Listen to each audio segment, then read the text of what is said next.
जय सिया राम। जेहि विधि नाथ होई हित मोरा, कीजिए सुबेरु दास मैं तोरा।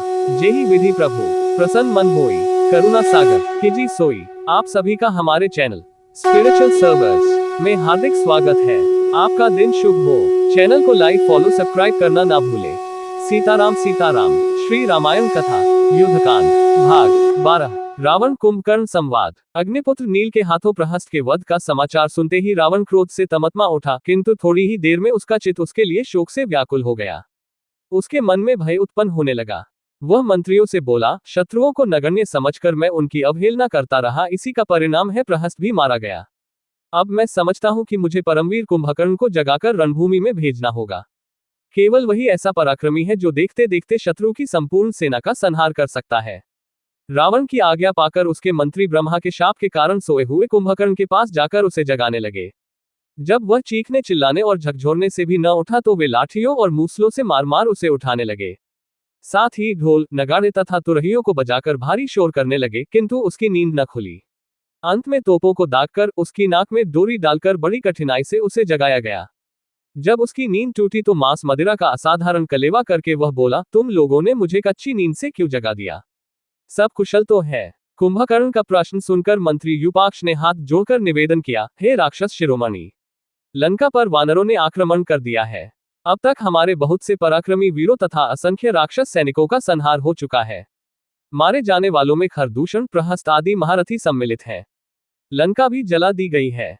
ये सब वानर अयोध्या के राजकुमार राम की ओर से युद्ध कर रहे हैं। इस भयंकर परिस्थिति के कारण ही महाराज ने आपको जगाने की आज्ञा दी है।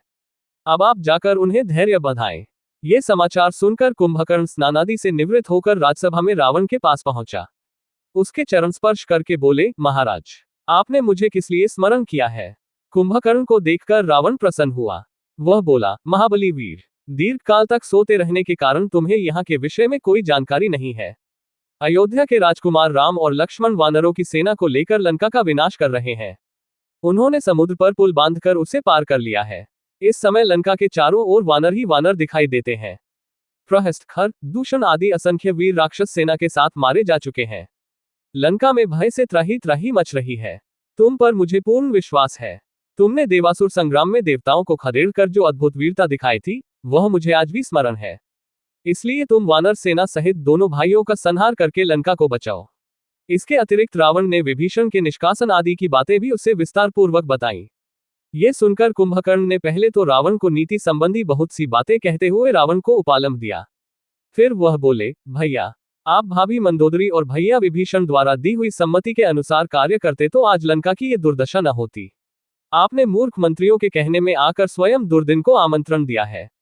परंतु अब जो हो गया सो हो गया। उस पर पश्चाताप करने से क्या लाभ? अब आपके अनुचित कर्मों के फलस्वरूप उत्पन्न भय को मैं दूर करूंगा। मैं उन दोनों भाइयों का वध करूंगा और दुखी राक्षसों के आंसू पोंछूंगा। आप शोक न करें। मैं शीघ्र ही राम लक्ष्मण का सिर आपके चरणों में रखूंगा। जय जय सिया राम। है रामा पुरुषोत्तमा नरहरे नारायणा केशवाय गोविंदा गरुड़ध्वजा गुणनिधे दामोदरा माधवा।